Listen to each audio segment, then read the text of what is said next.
بولو جاوید. السلام علیکم. جی میرا نام جوید علی ہے. میں چوکیدار کی نوکری کرتا ہوں ایجوکیشن ڈپارٹمنٹ میں. تو مجھے ادھر بلایا جاتا ہے کال کر کے کہ آپ آئیں ادھر اور آپ سیلری اپلائی کریں اور آپ کو جو ہے نا آپ کی سیلری میں ملے.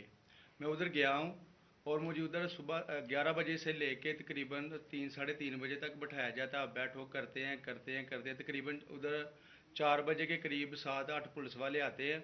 وہ ادھر سے مجھے پہلے ہاتھ کڑی لگاتے ہیں, بعد میں میرے آنکھوں پہ اوپر شرٹ باندھتے ہیں اور اوپر چولا ڈال لیتے ہیں کہ جیسے میں کوئی دہشت گرد ہوں. ٹھیک ہے.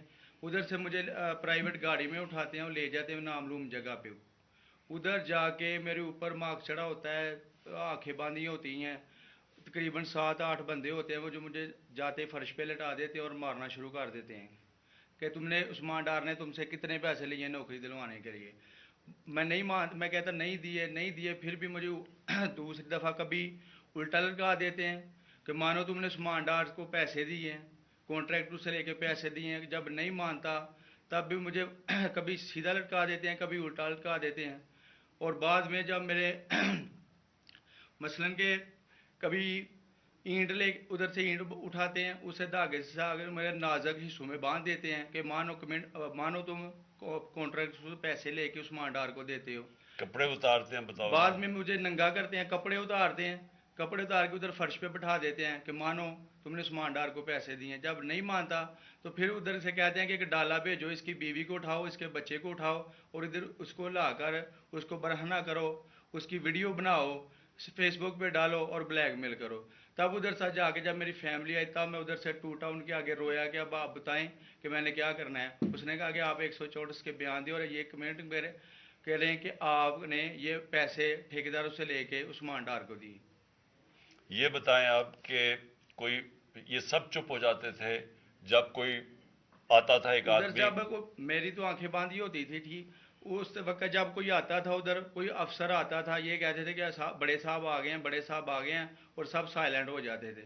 جب وہ آتا تھا سب سائلنٹ تھا. اب ٹھیک ہے لگے رہو, کرتے جاؤ, لگے رہو. یہ بات میں اب آپ کے سامنے یہ جو جاوید علی نے بات رکھی, یہ ہر طرح ہم کنفرم کر سکتے ہیں. قرآن کے اوپر ہاتھ رکھنے کے لیے میرے سامنے تیار تھے.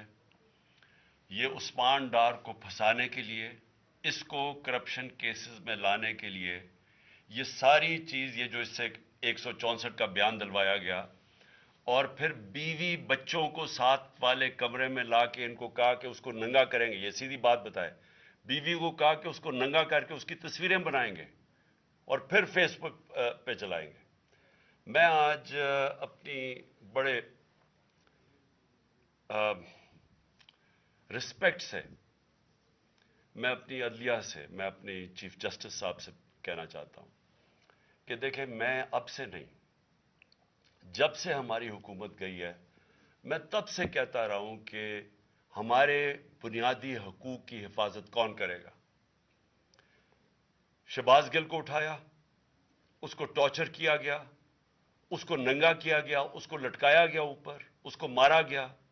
اس سے بیان دلوا رہے تھے کہ عمران خان کے خلاف سٹیٹمنٹ دو, جو اس کو کہہ رہے تھے عثمان ڈار کے خلاف سٹیٹمنٹ دو. اس کو میں تب بھی, میں نے صرف ایک میرے منہ سے نکل گئی اور اس سے میں نکل گئی کہ ہم جس جج نے ان کو ریمانڈ دلوایا تھا واپس, شہباز گل کو واپس جیل میں جب وہ ٹارچر ہوا تھا, تو میں نے کہا قانونی کارروائی کریں گے. میرے اوپر کنٹیمپٹ نوٹس کیا گیا, لیکن کوئی کسی نے ایک کسٹوڈیل ٹارچر ساری دنیا کے اندر منع ہے, کسٹوڈیل ٹارچر کے اوپر کچھ نہیں ہوا. پھر اعظم سواتی کو اٹھایا گیا اور ساری قوم کے سامنے جو اعظم سواتی نے اپنے زبان سے بتایا کہ اسے کیا گیا ہے, ایک ٹویٹ کے اوپر, اس کا صرف ایک ٹویٹ کر دی تھی اس نے کہ NRO2 باجوہ نے دیا, جو سب قوم جانتی ہے. اس کے اوپر جو اس سے کیا گیا, پھر ویڈیو بھیجی گئی اس کی بیوی اور اس کی بیٹی کو. ایسی چیزیں اس ملک کی تاریخ میں کبھی نہیں ہوئی, یا میں تو نہیں کبھی سنی تھی ایسی چیزیں. شاید دہشت گردوں سے ہوتی ہوں, شاید کوئی باہر کے جاسوسوں سے ہوتی ہو, غداروں سے, لیکن اپنے شہریوں کو اس طرح کرنا اس ملک کی تاریخ میں کبھی نہیں ہوا. میں نے جب مجھے گولیاں لگی میں نے تب چیف جسٹس صاحب کو پہلے مخاطب ہوا. میں نے کہا دیکھیں جنہوں نے مجھے یہ قتل کرنے کی کوشش کیا وہ سارے اقتدار میں بیٹھے ہوئے ہیں. اس میں یہ جو ایک آدمی ڈرٹی ہیری جب سے جنرل باجوہ لے کے آیا یہاں تب سے یہ تشدد شروع ہوا ہے. شہباز گل کا, اعظم سواتی کا, مجھے گولیاں لگی. یہ جو داستان آپ سن رہے ہیں سوشل میڈیا کے بچوں سے پوچھیں جب سے یہ آدمی آئے ان سے اٹھ کے کیا ہوا. ان کو کم بند کمروں میں کپڑے اتارے گئے, ذلیل کیا گیا. ایک ماں باپ نے مجھے کال کی, انہوں نے کہا ابھی تک ان کا بیٹا نارمل نہیں ہوا. اس سے اوپر اتنا تشدد کیا کہ وہ ابھی تک نارمل نہیں ہوا. اور میں ان کو کہا جس طرح اس کو جاوید کو کہا میں نے سامنے آؤ, سب ڈرتے ہیں, نامعلوم افراد سے سب ڈرتے ہیں اور کوئی کسی قسم کی پروٹیکشن کسی کو نہیں ہے کیونکہ یہ قانون کے اوپر ہے, یہ جو مرضی کر لیں, کوئی ان کو بچانے والا نہیں ہے. کوئی جاوید جیسے انسانوں کو جب یہ کرتے ہیں اس کو پھر دھمکیاں دی گئی کہ تم نے یہ بتانا کسی کو نہیں ہے, تو ہم یہ کر دیں گے, ہم تمہیں یہ مروا دیں گے. تو یہ اس ملک کی ہمارے پاس تو ایک ہی راستہ ہے اور مجھے پتا ہے کہ عدلیہ کے اوپر پورا اٹیک ہے یہ مافیا کا. یہ پولیٹیشین نہیں ہے, یہ مافیا ہے جو ٹیپیں بناتا ہے ججز کی, جو ہر قسم کی بلیک میل کرتا ہے. انٹیریئر منسٹر ٹیپ چلا رہا ہے کسی کی, یہ بالکل غیر قانونی چیز ہے. وہ جج کی ٹیپ چلا رہا ہے, وہ اس کی مریم وہ ٹیپ چلا رہی ہے کسی ارشد ملک جج کی, کبھی ثاقب نثار کی ٹیپ چل رہی ہے. یہ کسی مہذب معاشرے میں یہ چیزیں نہیں ہوتی. یہ کنٹرول کے لیے, عدلیہ کو کنٹرول کے لیے صرف یہ سارے حربے استعمال کیے جا رہے ہیں. میں آج اس پلیٹ فارم سے اپنے چیف جسٹس اور اپنی ہائر جوڈیشری کو امید تو صرف آپ سے رہ گئی ہے. اس وقت جو جس طرح کا ظلم کیا جا رہا ہے, یہ نامعلوم افراد جو کر رہے ہیں اس ملک کے ساتھ, اور خاص طور پہ جو ڈرٹی ہیریا ہے, میری ساری انہوں نے, یہ کیسے ہو سکتا ہے کہ میری جو ساری جے آئی ٹی کی رپورٹ تھی جو انہوں نے فورینسک ایویڈنس جمع کی ہوئی تھی وہ ساری ختم کر دی ہے. ان 4 آفیسرز کو پھر اوپر بٹھا دیا ہے جن کے اوپر پروسیکیوٹر جنرل نے کہا تھا کہ انہوں نے میری جے آئی ٹی کی ایویڈنس سیبوٹاج کرنے کی کوشش کی. اس نے ٹیررزم کورٹ کو بتایا ہے, ان کو واپس لا کے اوپر بٹھا دیا ہے. یعنی اس سے انصاف ملے گا, ساری ایویڈنس ختم کر دی ہے, تو ہمیں کدھر جائیں گے ہم. میری ریکویسٹ ہے چیف جسٹس صاحب, یہ جاوید علی کی اس کے اوپر سوٹ موٹو ایکشن لیں, پتہ چلائیں کہ یہ کون لوگ ہیں. اور اوپر سے اس نے نامعلوم افراد نے اس نے سنا کہتے ہوئے کہ پولیس کے اوپر سارا الزام لگانا, پولیس کو پنچنگ بیگ بنانا اور کچھ نہ کہنا, نہیں تو ہم تمہیں یہ کر دیں گے, مار دیں گے. دیکھیں جی وقت آ گیا ہے. میں اپنی جوڈیشری سے یہ کہنا چاہتا ہوں کہ یہ جو بھی آپ میں, آپ کا سب سے بڑی جوڈیشری کی سب سے بڑی ذمہ داری ہمارے بنیادی حقوق کی حفاظت کرنا ہے. یہاں جس طرح یہ رجیم چینج کے بعد جس طرح بنیادی حقوق ختم کیے گئے ہیں, لوگوں کو لاوارث چھوڑ دیا ہے, سمجھ نہیں ہے لوگ جائیں کدھر انصاف کے لیے. ہم نے پرامن احتجاج, ایک پرامن احتجاج جیل بھرو تحریک شروع کی.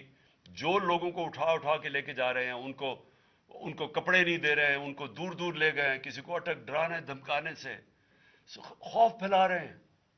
ایک طرف ایک پرامن احتجاج تاکہ ملک میں نقصان نہ پہنچے. اب ہماری قوم آگے مشکل میں ہے, مہنگائی میں ڈوب گئی. کبھی پاکستان کی تاریخ میں 41% مہنگائی انفلیشن نہیں ہوئی, چھوڑ کے گئے تھے 12% تھی, آج 41% ہے. ہم اس کے احتجاج کریں کہ چور اوپر بٹھا دیے, این آر او مل گیا ہے, پکڑ کے یہ حالات ہوتا ہے, سب کو ڈرانا دھمکانا, جرنلسٹ کو, صحافیوں کو, ٹی وی چینلز کو. تو میں صرف چیف جسٹس صاحب اور آپ اپنے سپریم کورٹ سے آج خاص درخواست کرتا ہوں کہ یہ جاوید علی کی کہانی سنیں, پوچھیں کون ذمہ دار ہے, کہیں تو لائن ڈرا کریں کہ اب ان کو خوف تو ہو کہ کوئی کھڑا ہے ان کے لیے, عوام کے لیے, عوام کے ساتھ کھڑا ہے. کوئی تو ایکشن لیں تاکہ عوام کو کوئی حوصلہ ہو کہ ہماری عدلیہ ہمیں بچائے گی. کون بچائے گا جاوید؟ سوچیں کہ بیوی بچوں کو ساتھ والے کمرے میں جا کے کہتے ہیں اس کو ننگا کر کے ہم اس کی تصویریں بنائیں گے. یہ کون سے معاشرے میں ہوتا ہے؟ یہ کوئی غدار ہے؟ کوئی ایک چوکی دار کی کلاس 4 کی نوکری کر رہا ہے، اس سے اٹھا کے یہ کیا کہ جی اس کے خلاف ایویڈنس دے کہ وہ دیکھیں جی کتنا آپ نے اس کے لیے کتنی پتہ نہیں کدھر سے اس نے کلاس 4 کے چوکی دار نے پتہ نہیں کیسے پیسے بنا کے دینے تھے اس کو، لیکن کوئی ایویڈنس مل جائے تاکہ کسی طرح تحریک انصاف کا جو سیالکوٹ کا ہمارا ڈسٹرکٹ کا پریزیڈنٹ ہے اس کو کسی طرح گندا کیا جائے اور اس کو کسی طرح نااہل کیا جائے، کسی طرح اینٹی کرپشن میں آ جائے. اور یہ ہے پنجاب کی جو انہوں نے کیئر ٹیکر گورنمنٹ، یہ جو ایک بددیانت دار ایک میں اس کا نام مجھے سمجھ نہیں آتا کہ ایسا گھٹیا چیف الیکشن کمیشن اس ملک کی تاریخ میں نہیں آیا کہ شرم نہیں آئی کہ نیوٹرل کیئر ٹیکر یہ حرکتیں کرتا ہے. یہ نیوٹرل کیئر ٹیکر کے نیچے ہو رہا ہے.